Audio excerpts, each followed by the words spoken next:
అందరికీ నమస్కారం. గత 2 రోజుల క్రితం అంటే నిన్న మొన్న భారీ వర్షం కొత్తగూడెంలో కురిసిన సంగతి మనందరికీ తెలిసిందే.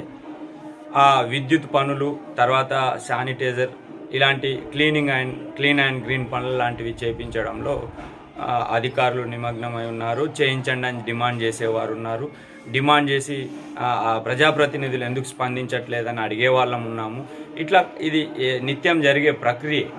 అయితే ఈరోజు అధికారులతో ఆ ప్రభుత్వ ఆసుపత్రిలో విద్యుత్ లేదని చెప్పి, నీళ్లు లేవని చెప్పి అందరూ అటు పత్రికల వాళ్ళు, ఉద్యమకారులు అందరూ అడిగినప్పుడు స్థానిక ప్రజాప్రతినిధి కూడా స్పందించి అక్కడికి వెళ్ళడం, అధికారులు వెళ్ళిపోవడం. సరే, ఇది కోడ్ ఉండడం వెళ్ళిపోయారా, లేకపోతే ఇంకేదన్నా మీ మీద ప్రేమతోనో మీ మీద భయంతో వెళ్ళిపోయారా అనేది మీరు తేల్చుకోవాల్సింది. అయితే అప్పుడు అక్కడ మాట్లాడేటప్పుడు సమస్య మీద పరిష్కరించండి అని చెప్పకుండా, లేకపోతే నేను కూడా చూస్తాను ఇదేంటి అని చెప్పి అడగకుండా, నా మీద ఎవడో పిచ్చోడు కంప్లైంట్ పెట్టిండు అంటే, మీ మీద నాకు తెలిసి బీఎస్పీ పార్టీ అది ఒక ఉద్యమకారుడు, ఆయన కూడా ఒక పార్టీ పేరు మీద ఉద్యమాలు చేస్తూ ఉన్నాడు.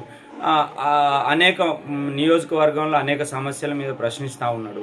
ఆ రోజు మీరు ఒకరోజు ఎన్నికల కోడ్కు నిబంధనావళిగా మీరు ఎక్కడికో వెళ్ళారు, మీటింగ్ పెట్టారు, దాన్ని ఐడెంటిఫై చేసి అధికారులకు తెలియజేయడం అందరి బాధ్యత. అది కామన్గా అందరి బాధ్యత. మీరు ఈ 5 ఏళ్ళు అధికారంలో ఉంటారేమో, తర్వాత అయితే మీరు మీ జీవితం నిత్యం పోరాటమే కదా.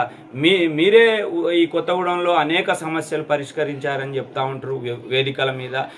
అనేక భూములు, లక్షల భూములు, బస్తీలు పంచాం, పోరాటం ద్వారా పంచామని చెప్పే మీరు ఎవరో కంప్లైంట్ పెట్టాడు పిచ్చోడు అంటే, పిచ్చోళ్ళు ఎవరు కొత్తగూడెంలో తిరగట్లేదు. మరి అట్లాంటి ఆలోచన మీకు అనిపిస్తే ఎర్రగడ్డకు మరి ఐడెంటిఫై చేయించి ఎర్రగడ్డకు పంపించండి, ఎవరిని పంపిస్తారో. కాకపోతే మీరు ఒక ఉద్యమకారులు నిత్యం ఈ 5 ఏళ్ళు తప్పితే మళ్ళీ మీరు ఉద్యమాల మీదనే ఆధారపడాలి. మీరు అట్లా మాట్లాడడం వల్ల ఏంటంటే అధికారుల్లో ఆయనేం అంటే ఎవరైతే ఉద్యమాలు చేసి ప్రశ్నించిన వాళ్ళు ఎవరు చులకన కారు. ఉద్యమ పార్టీ నుండి ఉన్న మీరు అవతల ఉద్యమకారుల్ని పిచ్చోళ్ళుగా సంబోధిస్తే, లేదా పిచ్చోళ్ళుగా చిత్రీకరిస్తే, లేకపోతే ప్రశ్నించినోడి మీద ఆగ్రహం వ్యక్తం చేస్తే, అవతల అధికారుల ముందు, ప్రజల ముందు మీరే చులకన అవుతారు తప్ప వేరే వాళ్ళు కారని చెప్పి సందర్భంగా తెలియజేస్తా ఉన్నా. ఎందుకంటే ఇది బూర్జోవా పార్టీల వారు కాదు కదా ఉద్యమాలు చేసేది, ఉద్యమకారులు చేస్తాము. సరే, ఇవాళ మీరు ఒక ఎర్రజెండా పార్టీ వాళ్ళు, మీరు ఎమ్మెల్యేగా ఉన్నారు, రేపు ఓడిపోయిన తర్వాత నిత్యం చేయాల్సిన పనే మీద అది. ఇలాంటప్పుడు మీరు ఉద్యమకారులందరినీ వెంటేసుకొని సమస్యల పరిష్కారం కోసం ప్రయత్నం చేయాలి తప్ప ఉద్యమకారుల్ని అవహేళన చేయడం, అది మీ భాషా పరిజ్ఞానం, మీ భాషా పద్ధతి మార్చుకుంటే మంచిదని చెప్పి విజ్ఞప్తి చేస్తా ఉన్నాం.